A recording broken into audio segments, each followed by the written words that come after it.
नाही, सगळे सोयरे हा शब्द 100% त्यांच्या डोक्यातून आलेला आहे आणि ओपन आहे ते सगळं. आपण जर ते उपोषण सोडताना तिथं ते सगळे ते बसले होते आणि तिथं ते लिहून घेत होते, काय तुमच्या 4 मागण्या त्यांच्या ज्या होत्या त्याच्यामध्ये सगळे सोयरे शब्द त्यांनी घेतला. कोणीतरी त्यांना सांगितला किंवा त्यांनी घेतला, परंतु तो त्यांच्याकडूनच आलाय. मग सगळे सोयरे म्हणजे काय, त्याची व्याख्या काय? आता लोक काही काही असे काय, एक मला गणगोत घ्या, मग आमचे परत चक्कर गणगोत घ्या, एक मला पाहुणे रावळे घ्या. आता सरकारचं डोकं चक्र व्हायची पाळी आहे ना, सगळे सोयरे घ्यायचे का गणगोत घ्यायचे का पाहुणे रावळे घ्यायचे, प्रत्येक शब्दाची कशी व्याख्या करणार? शेवटी सरकारला एक कायद्यानेच राज्य चालवं लागतं ना. असं मनात आलं ती शब्द टाकला ना असं होत नाही. त्याचे व्यवस्थित विधी आणि न्याय खातं आहे, त्याचे प्रत्येक प्रश्नावली करावं लागते.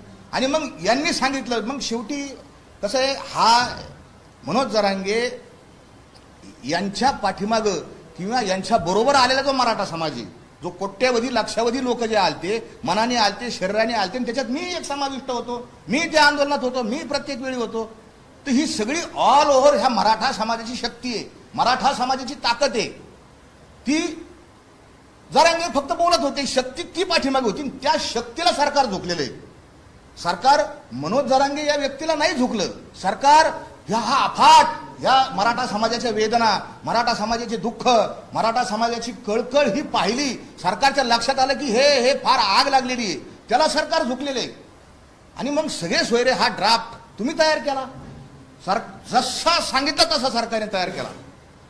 आणि हे नशीब एवढं चांगलं आहे की रेकॉर्डेड आहे. वाशीची पूर्ण सभा 36च्या 36 तास रेकॉर्डेड आहे सगळे.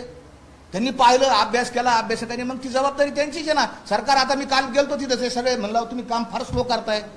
ती म्हणली तुमचे कोणीच लोक येत नाही बघायला, आमचा एक माणूस मंत्रालयात बघायला नाही की किती हे तपासतात का नाही, काम करतात का नाही. सरकार प्रशासन ढिल्लं काम करते. माझा त्यांच्यावर आरोप आहे, ते काय आमचे काय पाहुणे आहे का काय? सरकार बी चुकीचंच काम करते. फास्ट करायला पाहिजे, देऊन हा प्रश्न संपवायला पाहिजे. उद्या आचारसंहिता लागली का म्हणून देता येणार नाही. तर त्याच्या आत हे सगळे सोयऱ्याचा प्रश्न काढला पाहिजे आणि टिकवण्याची आणि हा तो काय सदावर्ते तो जाणारच आहे. तर त्याच्यासाठी तुम्ही तुमच्या वकिलांची फौज करा आणि तुम्ही ते टिकवा. सरकारचा प्रयत्न सरकारने करायला सरकारचं कामच आहे. सरकारचं दाखल करीनच आपले अधिवक्ते, महाधिवक्ते, काय जे वकील असतील ते, पण तुम्ही पण दाखल करा जसे ते वकील. आणि आम्ही पण जाणार त्याच्यामध्ये, नाही असा काय भाग नाही. सरकारची जबाबदारी आहेच, पण यांची जास्त आहे. 100% जबाबदारी जरांगे पाटलाची.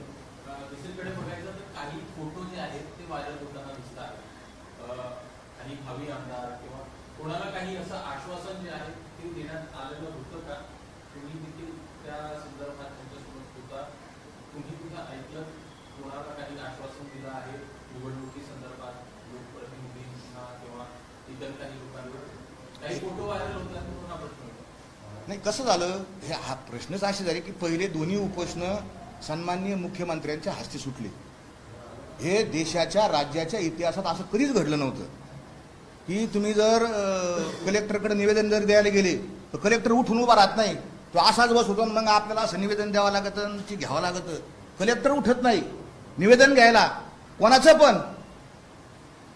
अगदी देशाचे पंतप्रधान जरी फॉर्म भरायला गेले तरी कलेक्टर उठत नाही जागेहून, त्यांनाच उठून द्यावं लागतं. आणि इथं सगळे प्रोटोकॉल तोडून मुख्यमंत्री एकनाथ शिंदे हे अंतरावलीला गेले, हे वाशीला गेले. आणि हे सगळं गेले असताना तिसरं जे उपोषण सुटलं तिथून हे सगळं सुरू झालं. व्हायरल फोटो, आमकं दमकं. ह्याच्यात हानी कोणाची झाली हो? याच्यामध्ये नुकसान कोणाचं झालं? ह्याच्यात नुकसान हे मराठा समाजाचं नुकसान झालेलं आहे. हे फोटो व्हायरल होणं, हे होणं व्हायला नाही पाहिजे.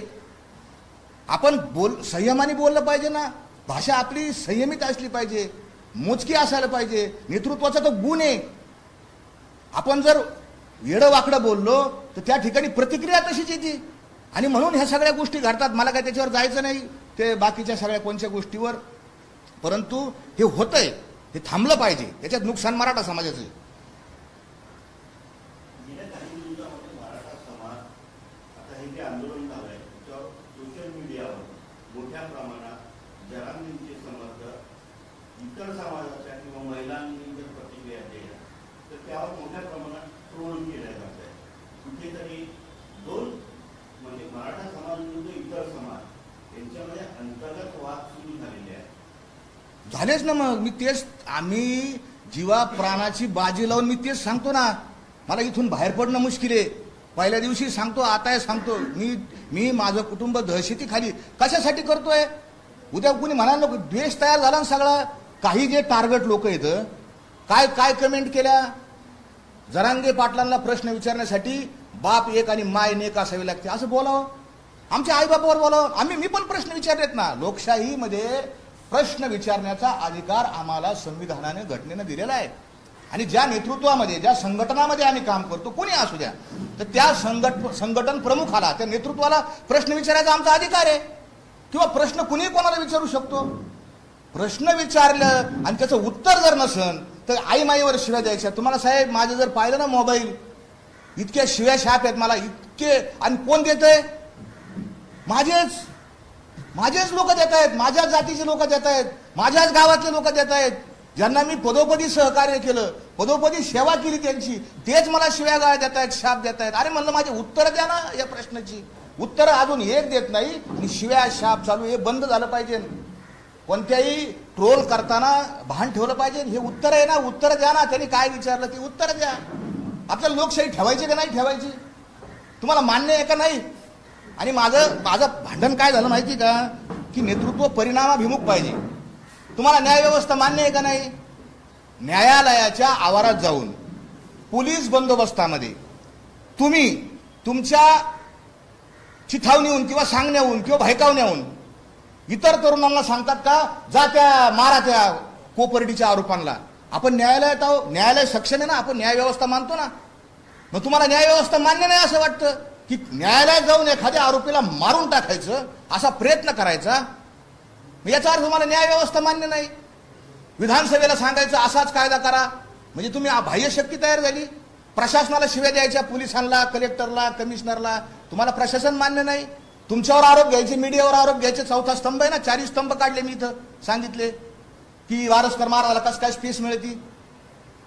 आमची 20 वर्षाची साधना आहे ना. रात्रीतून उठून मी काय बोलायला थोडीच लागलो. आज 2-2 तास पत्रकारांच्या समोर बोलणं, आणि ते बी प्राणाची बाजी लावून, सोपं नाहीये. तर तुम्ही आक्षेप घेता, तुम्ही असं बोललं नाही पाहिजे. कोणतीही माय माऊली कोणी असू द्या, टीका होत राहिलेली आहे. सगळ्यांवर टीका झालेली आहे. असा माणूस सुटला नाही. जागतिक सगळे महापुरुष जर काढले ना, सगळ्यांवर टीका झालेली आहे. टीका सहन करण्याची शक्ती ठेवा, त्या टीकांना उत्तर देण्याची शक्ती हे ठेवा, आणि चुकलं तर ती चूक स्वीकारण्याची सुद्धा धमक ठेवा. हिंमत लागते त्याला, तेही स्वीकारा.